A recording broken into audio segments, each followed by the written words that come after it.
The needle exchange, credited with slowing Indiana's worst HIV outbreak, is set to close. Scott County's commissioners voted earlier this week to phase out the program by the end of the year. Mitch Legan reports. I'm making a motion to end the needle exchange as it is right now, and not to end it today, but to phase it out.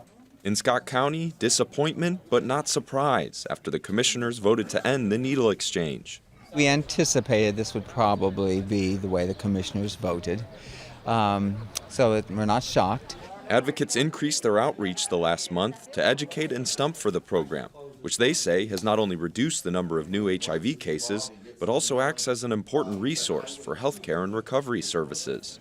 If it wasn't for them giving me the resources every time that I come in there, I can't say that I would have got clean. But like the rest of the U.S., Scott County still has an overdose problem. Doctors there prescribe more opioids than the state average, and Commissioners Mike Jones and Randy Julian say the access to needles is leading to more overdoses.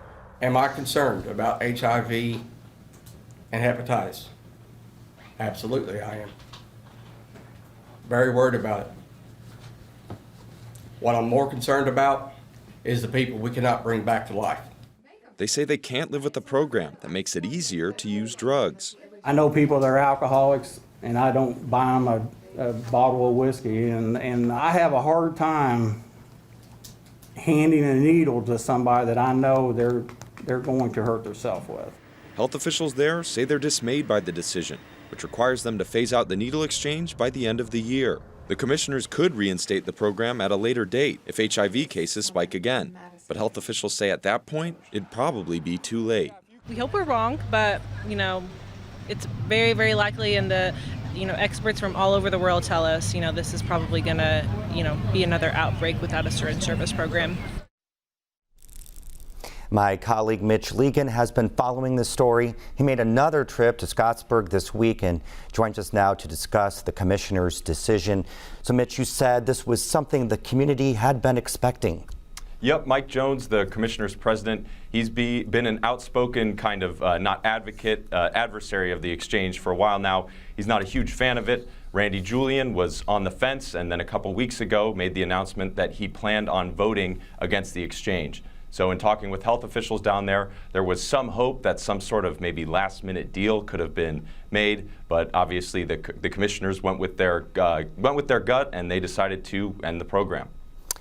So why did they vote to get rid of the program if it's worked? I mean, you said overdoses. Yes, the big point Jones and Julian made is IV drug use can lead to overdoses, and if that's going to happen, they don't want to be providing drug users with the tool to do it. Jones said to his knowledge, nobody in the county has died from HIV complications since the outbreak, and there have been 8 overdose deaths already this year. They also have a problem with some of the exchange's data and record keeping, especially the fact that it doesn't keep track of how many people who use the program that have actually overdosed. But I should say that's actually because of state law. It prevents the exchange from gathering personal information from people who come in to use their services.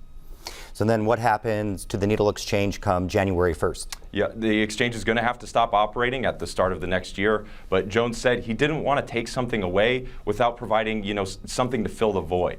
He suggested creating what he described as like a 24-hour rec center where drug users could come in at any time. It provided a lot of the same services as the needle exchange, just minus the needles. People could get tested there, they could get connected with recovery services, and advocates, they're excited about that. They're probably working on plans right now. But they say creating and funding a center like that will be tough in such a short time frame, especially if you want staff there 24/7, medical and recovery personnel. That's not going to be cheap.